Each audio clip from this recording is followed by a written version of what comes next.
Hola, buen día. Bienvenido a una clase más de equilibrio químico.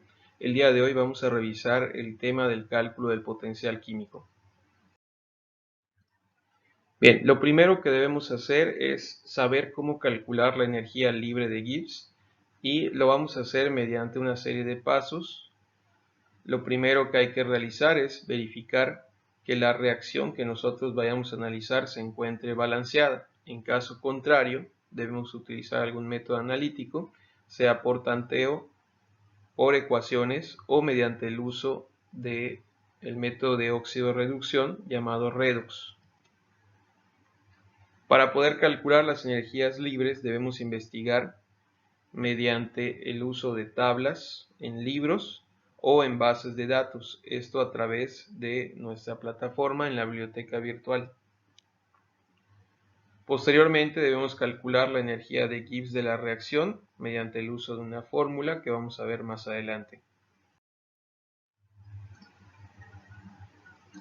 Bien, como ejemplo, calcula la energía libre de Gibbs de la siguiente reacción de combustión y determina si ocurre espontáneamente de los reactivos a los productos o de forma inversa.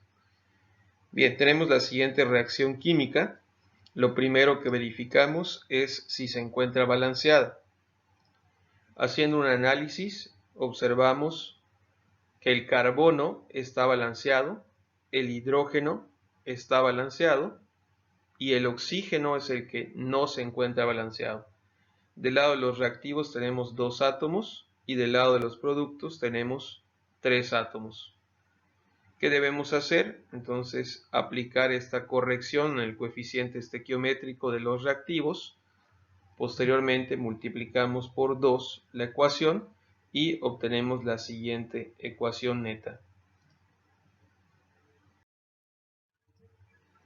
Como paso 2 debemos localizar los potenciales químicos estándar de las sustancias involucradas. Bien, esta es la ecuación general de reacción. Podemos observar que tenemos una reacción irreversible, es decir, aquí está planteada de izquierda a derecha. Bien, estos son los datos que pudimos localizar a través de nuestra plataforma en la biblioteca virtual. Estas son las energías libres de Gibbs de formación de estas 4 sustancias. Podemos observar que normalmente los elementos tienen energías de Gibbs de 0, es decir, se encuentran en equilibrio.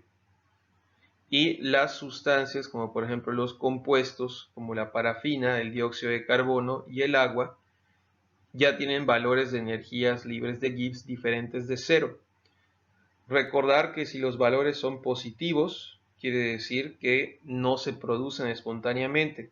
Eso significa que para formar la parafina debemos darle energía para que podamos tener esta sustancia.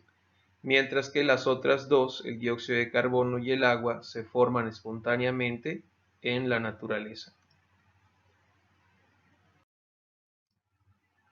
Como paso 3 debemos utilizar la siguiente fórmula. La energía libre o el cambio de la energía libre de una reacción química va a estar dado por el cálculo de la sumatoria de las energías libres de Gibbs de los productos menos el cálculo de la sumatoria de las energías libres de los reactivos. Si tenemos esta ecuación balanceada, podemos observar lo siguiente. Tenemos del lado de los productos 2 moles de CO2 multiplicado por su energía libre del CO2 más 2 moles de agua multiplicado por la energía libre del agua menos, y ahora pasamos al cálculo de los reactivos, 2 moles multiplicado por la energía libre de la parafina más 3 moles multiplicado por la energía libre del oxígeno. Entonces ya habíamos mencionado que es 0 porque es un elemento. Muy bien, el cálculo nos queda de la siguiente manera al simplificar. Entonces, como estamos multiplicando mol por kilojoule por mol, entonces ya solo obtenemos unidades de energía. Finalmente obtenemos la energía libre de esta reacción y podemos decir que es la energía libre de Gibbs estándar de la reacción de combustión, en donde tenemos la reacción de parafina más oxígeno produce dióxido de carbono más agua. Bien, este es un ejemplo de las tablas de los potenciales químicos. Aquí podemos observar algunas de las sustancias que aparecen en la bibliografía. ¿Qué diferencia hay entre el potencial químico y la energía libre de Gibbs? El potencial químico ya está expresado en unidades de kilogibbs, que significa kilojoules por mol. Entonces, esta es una unidad que ya está basada en un mol de sustancia.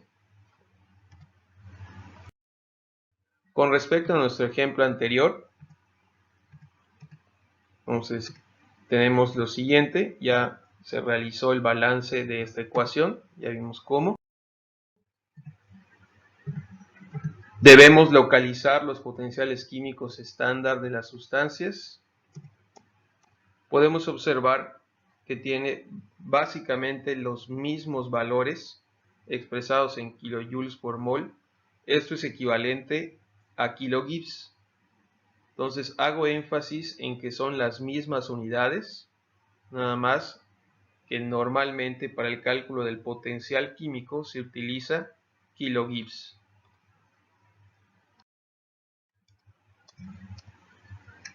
Bien, nosotros debemos obtener el potencial químico del lado de los reactivos y del lado de los productos.